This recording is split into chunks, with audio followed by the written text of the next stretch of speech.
Hi, welcome to Farm and Forest Explorers. This is week 2 of our video series. Last week, we had the luck of finding seedlings sprouting on the forest floor. We also learned how to start our own seeds in a seed starting tray. This week, I'm going to show you how to transplant those seedlings from the seed starting tray into pots. Then I'll take you on a little tour of some herbs, and then we'll go off into the woods. And today we're going to look at pond life. Shall we begin? All right. One of the most important tools to transplanting seedlings is a butter knife. And with that knife, we're going to perform a technique that's called pricking out. And so what you want to do is you want to insert the knife about an inch away from the seedlings and literally pop up. And the seedlings will separate from their neighbors in a way that doesn't damage their roots. Now, the roots are actually the one part of the seedling that you don't want to touch. The leaves is preferable, or even the stem, because they're so delicate.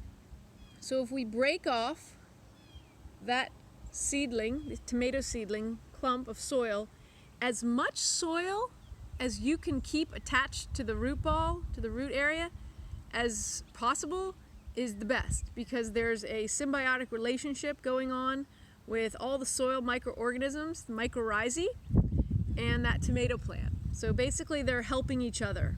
One is gaining something and the other is, each one is gaining a benefit from being together. So we're gonna keep them together. And then we move them over to our pots. Have a small hole dug in your pot and place the seedling so when you bring the soil back, it's just at the same level that the seedling was in its previous home. And you want to try to make it upright and gently press down all around that seedling. And then one of the most important things we need to do is to water.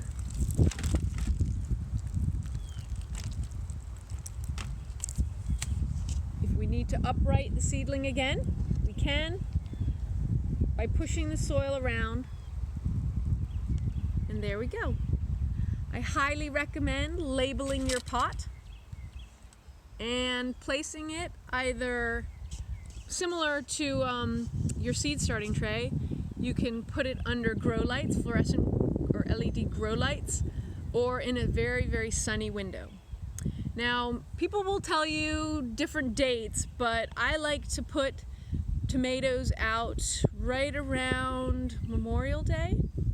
But you can look at the weather. They don't want cold nights lower than 50.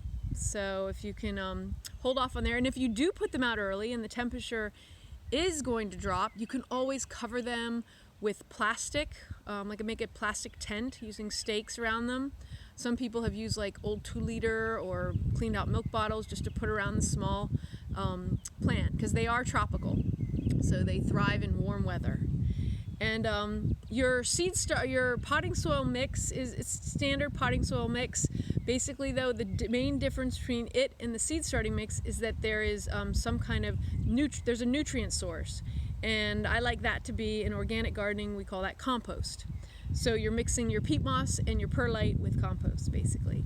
And then there's minerals that you can add to, like rock phosphate or basalt rock dust, which really aids in the health and the wellness of the plant.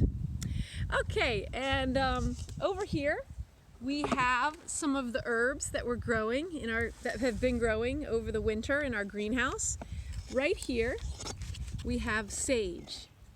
And just to help with identification, do you see all the little bumps on the leaves? That's a really good indicator that it's sage. It's got a very bumpy leaf. And then over here we have a lavender plant, which everyone tends to mistake for rosemary, but it's actually lavender. And if you're around the herbs and you want to basically get a really good feeling of how they smell, you bring your hands up underneath, and so the oils from the herbs rub off on your hands. Bring that and smell. Over here we have a parsley coming along, and right here we have oregano. I always call this the pizza herb because it tastes to me like pizza sauce. Over here, a lot of people's favorite is chocolate mint. So imagine that in a smoothie or diced into a cup of hot chocolate. And here we have our chives, part of the allium family. All right, well, let's head off into the forest now.